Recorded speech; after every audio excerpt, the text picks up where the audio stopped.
Good day, Dr. Mel, and to all my classmates. I am Rochelle Ana I. Santos, one of your discussants for Module 1, Distance Education Defined.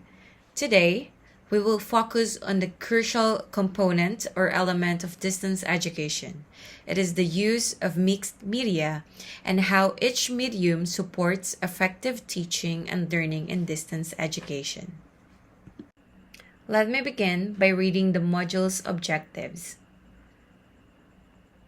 At the end of the module, we are expected to explain the defining elements of distance education, discuss the reasons behind the various definitions of distance education. The third one is to discuss the differences between the various types of distance learning and similar concepts. And then the last one is to discuss what distance learning is in terms of time-space continuum. By the end of this discussion, we aim to first identify and describe the various types of mixed media used in distance education and evaluate their effectiveness in supporting learning and teaching at a distance. Distance education has been defined in many ways. In summary, I would like to define distance education based on Keegan in 1980 and Rumble in 1989. A physical separation between teacher and the learner should exist when it comes to distance education. Aside from this, the institution's role in organizing, delivering, and planning the instruction should exist as well. The use of technical media such as print, television, radio, computers, and videos are essential in distance education. Aside from this, two-way communication, whether synchronous or asynchronous, should happen as well. In distance education, the content is delivered through what is called technical media, which includes print-based, audio-based, video-based, and computer-based.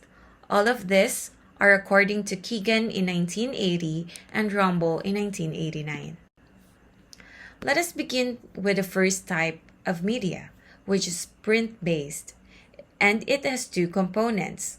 The first one is distance study units and courses by newspaper.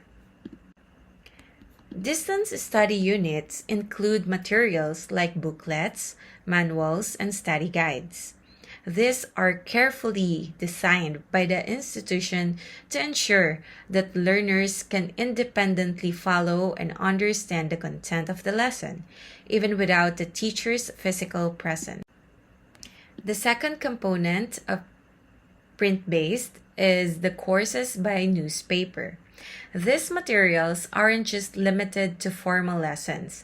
They can also include skills development, public information, and special interest contents. And this method serves as both an educational and informational tool. This method, which is courses by newspaper, was introduced by Martin Chamberlain, Dean of the University Extension at the University of California in San Diego. He emphasized that courses by newspaper promotes mass education, allowing access to learning for the general public and helping to bridge educational gaps, especially in rural or underserved areas. Of course, print-based has its strengths and challenges. Print-based education is highly accessible and still widely used today. However, challenges remain, especially in areas with low literacy rates. Learners who cannot read or comprehend printed text may struggle.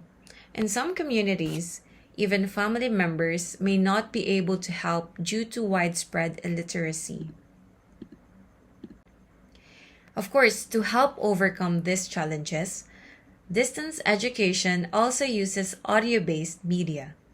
Learning can be delivered through recorded audio cassettes and educational radio programs. This allows learners to listen to lessons, making content more accessible to those with reading difficulties. Audio media has several strengths as well. It is cost effective through the use of radio or broadcast systems. It aids learners with literacy challenges, providing an auditory alternative to print.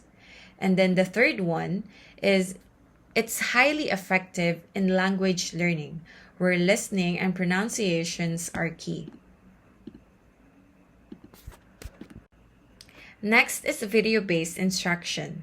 This involves pre-recorded videos or televised content allowing learners to see demonstrations, examples, or lectures. Even though this method is visual, it is often supplemented with print-based materials, such as worksheets or study guides for further reflections and assessments. Good examples of this nowadays are DepEd TV, Knowledge Channel, and academic YouTube lectures. The strengths of video-based media includes open access, making it widely available. It is recognized and used by many as an independent study tool. Of course, it is engaging, using moving visuals and voice to explain abstracts or complex topics. Examples of this are national televised lectures, documentaries used in education, and instructional videos in mathematics, science, or vocational trainings. Now, we move to computer-based instruction.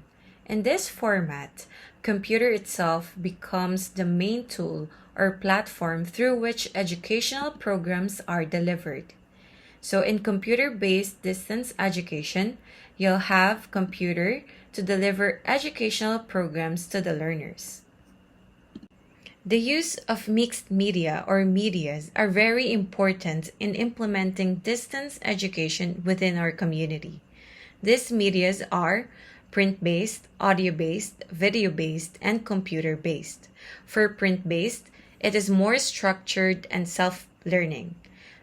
For audio-based, it is accessible and cost-efficient, especially in rural areas.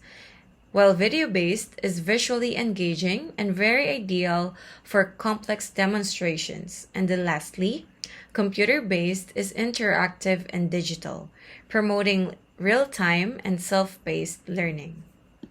Mixed media aren't just elements, but it serves as transformer of education or how distance education is delivered. Each medium brings unique strengths, and together, they ensure that instruction is inclusive, responsive, accessible, and flexible. Thank you so much for joining me today. Here are my references. And again, thank you for listening.